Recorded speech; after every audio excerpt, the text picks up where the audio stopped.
बच्चा सरकारी स्कूल में पढ़ रहा है? कोई नहीं सर, कोई एक भी नेता का बाल बच्चा का इलाज सरकारी अस्पताल में हो रहा है? एक भी नेता का बाल बच्चा वो खिचड़ी खा रहा है? तो सरकार बनाए हम, वोट दें हम, हमारे बच्चों को इलाज नहीं, हमारे बच्चों को पढ़ाई नहीं, हमारे गांव में जो है अस्पताल नहीं, हमारे लिए पानी नहीं, बाढ़ आएगी तो सड़क डूब जाएगी। तो इस देश में जब ताकत हमारा और उनका बराबर है और हमारे वोट से उनकी ताकत है, तो आप बताइए कि फैसला किसके हाथ में है और जिम्मेवार कौन लोग हैं? जब हम सामाजिक न्याय बोलते हैं तो सामाजिक न्याय का मतलब ये होता है कि देश 2-4 गो MLA, 10-20 गो MP, प्रधानमंत्री, मुख्यमंत्री और राष्ट्रपति से देश नहीं बनता है। देश बनता है इस देश में रहने वाले जो गरीब गुरबा लोग हैं, जो किसान हैं, जो मजदूर हैं, जो नौजवान हैं, जो बुजुर्ग हैं, जो महिलाएं हैं, उनसे देश बनता है। 2-4 गो नेता से देश बनेगा तो क्या राजतंत्र आ गया है? क्या अब रानी के पेट से राजा पैदा होगा? गरीब के सवाल को गायब कर दिया जाएगा? क्या बिहार में जिस तरह से यह बेलगाम नौकरशाही है, सब जो है जनप्रतिनिधि का कमीशन फिक्स कर दिया है। नौकरशाही और भ्रष्ट जनप्रतिनिधि मिल करके जनता के लिए जो योजनाएं बन रही है, उन पैसा को चुरा रहे हैं, उस धन की वो चोरी कर रहे हैं, लूट कर रहे हैं, भ्रष्टाचार कर रहे हैं। और जो गरीब लोग हैं उनके पास कोई रास्ता नहीं है। वो तो कोई और रास्ता नहीं है ना चलने के लिए, उनको तो सरकारी ट्रेन में ही जाना है, उनके बच्चों को तो सरकारी स्कूल में ही पढ़ना है, उनका इलाज तो सरकारी अस्पताल में ही होना है। इसीलिए जानबूझ करके आज सरकारी व्यवस्था को तबाह किया जा रहा है, जानबूझ करके। क्योंकि गरीब गुरबा का बच्चा अगर पढ़ेगा, जैसे हम सरकारी स्कूल में पढ़ लिए, मेरी माँ आंगनबाड़ी में काम करती है, तो ये शिक्षा की ही ताकत है ना कि मैं खड़ा होकर के इस देश के प्रधानमंत्री और मुख्यमंत्री से सवाल पूछ रहा हूँ। इसीलिए जानबूझ करके इस शिक्षा व्यवस्था को ये खत्म कर रहे हैं। आज हम आपके बीच जब संवाद करने के लिए आए हैं तो एक बात जान लीजिए, चुनाव जब होगा तब होगा। हमारे कई साथियों ने चुनाव की चर्चा की, सुपौल का इतिहास गिनाया। मैं सुपौल की इस महान भूमि को नमन करता हूं, लेकिन चुनाव से ज्यादा जरूरी यह है कि चुनाव होगा किस सवाल पर, चुनाव का मुद्दा क्या होना चाहिए। फिर चुनाव का मुद्दा यही होगा कि कौन मुख्यमंत्री बनेगा।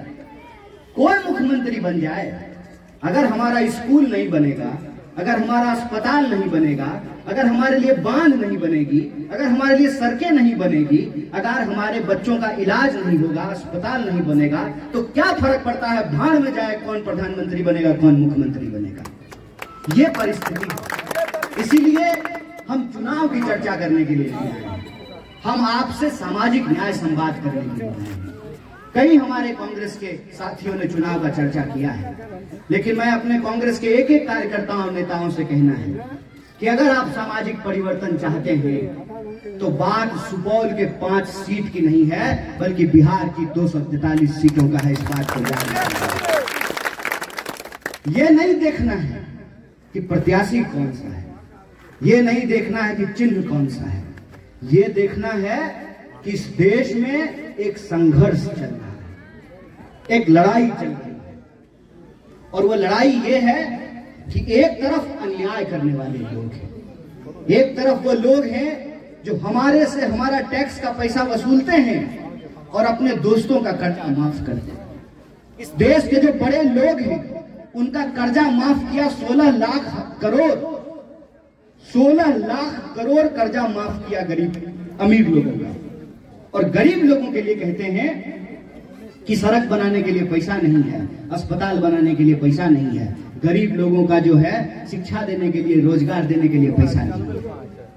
इस देश में जो व्यवस्था कायम की जा रही है कि हवाई जहाज बिक जाए, ट्रेन बिक जाए, रेल बिक जाए, भेल बिक जाए, एक तरफ देश की संपत्ति लगातार अपने दोस्तों के हाथ में औने पौने दाम पे बेचा जा रहा है और जनता इस पर सवाल नहीं करे, इसीलिए प्रचार का सहारा लिया जाता है, टीवी का सहारा लिया जाता है। आप सोच करके बताइए। ट्रेन में आप जब यात्रा कर रहे हो तो सुरक्षित नहीं हो, आए दिन जो है ट्रेन की दुर्घटना होती रहती है। आप अगर तीर्थ करने के लिए गए हैं, कुंभ नहाने के लिए गए हैं, तो वहां भगदड़ मच जाएगा, वहां आप सुरक्षित नहीं है।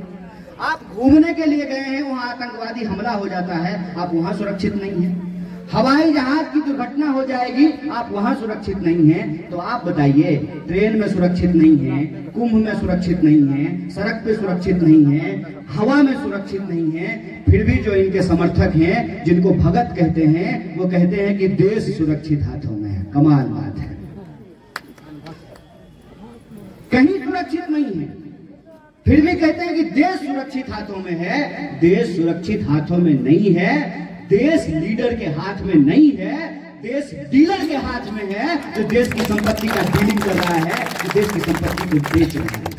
इसीलिए हम आपके बीच जब सामाजिक न्याय संवाद करने के लिए आए हैं, तो ये याद रखिएगा, लोकतंत्र में सब कुछ जनता के वोट से तय होता है, और ये जनता का वोट जनता के हाथ में रहे, इसीलिए सामाजिक न्याय का होना जरूरी है।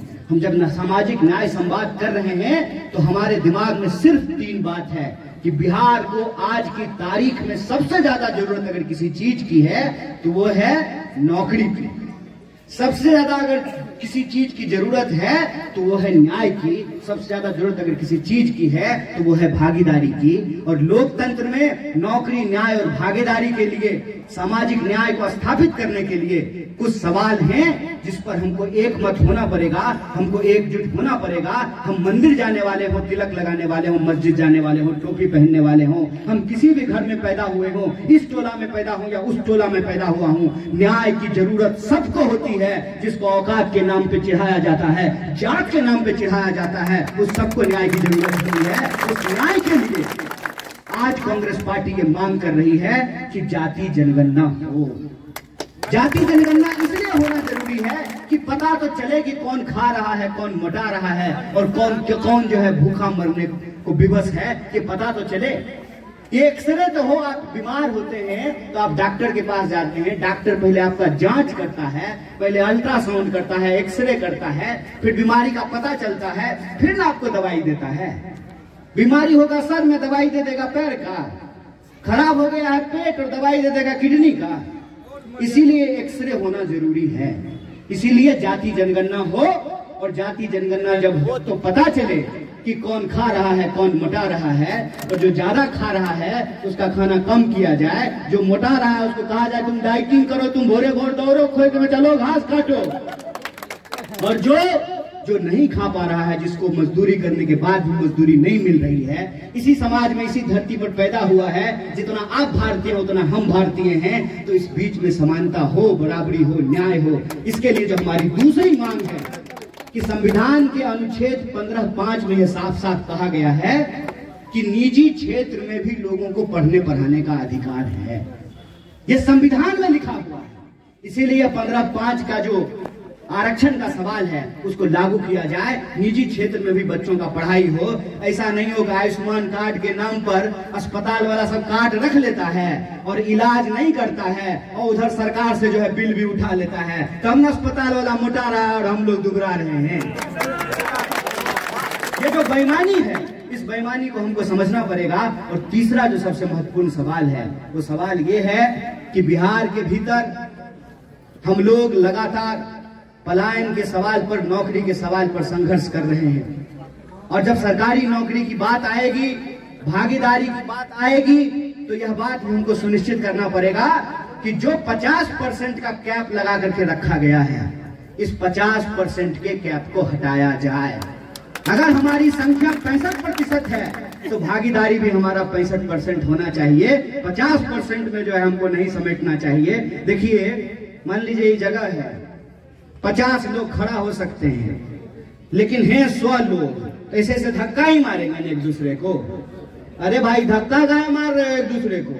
यहाँ 100 लोग अगर तुम हो तो इसको इतना चौड़ा करो कि 100 लोग आराम से खड़ा हो सके, एक दूसरे को धक्का मारने का जरूरत नहीं है। इसीलिए जो 50% का कैप है उसको समाप्त किया जाए। इस सामाजिक न्याय संवाद के माध्यम से आप तमाम जो सुपौल की सुधी जनता यहाँ मौजूद हैं, हम आपसे सिर्फ इतना निवेदन करने के लिए आए हैं चुनाव जब होगा तब होगा। चुनाव में कौन जीतेगा, कौन हारेगा, कौन आपका सेवक होगा, इसका फैसला आपके हाथ में, वो फैसला तब कीजिएगा। लेकिन आज बिहार के हर गांव में, हर पंचायत में, हर क्षेत्र में इस बात को लेकर के एक बातचीत, एक संवाद होना चाहिए कि हम कहां जा रहे हैं, देश किस तरफ जा रहा है। एक तरफ कहते हैं कि 80 करोड़ लोग 5 किलो अनाज ले रहा है, मतलब इस देश में 80 करोड़ लोग गरीब हैं ना। और जब 80 करोड़ लोग गरीब हैं तो कहते हैं कि जापान से ज्यादा मजबूत हो गई है हमारी अर्थव्यवस्था। तो किसकी अर्थव्यवस्था मजबूत हुई है? हमारी तो नहीं हुई है। किसकी मजबूत हुई है? और जब 5 किलो अनाज लेने के लिए 80 करोड़ लोग मौजूद हैं, जो कि 5 किलो मिलता नहीं है, 4 किलो मिलता है, तो वो 5 किलो अनाज लेने के लिए लोग लाइन में लगे हुए हैं, 80 करोड़ लोग। और इस देश का एक पूंजीपति अपने बेटा के ब्याह में 5000 करोड़ खर्चा करता है। कितना? कहां से कमाया? सब जनता से। किसका पैसा लूटा है? इसीलिए मैं कहता हूं कि अब की बार ये भाजपा सरकार नहीं है, अब की बार लुटेरे मित्रों की सरकार है। यह जो लुटेरे मित्रों की सरकार है, इससे जनता को हिसाब लेना पड़ेगा। और वो हिसाब लेने के लिए जरूरी है कि लोकतंत्र में, जमहूरियत में हमको अपनी ताकत समझनी पड़ेगी।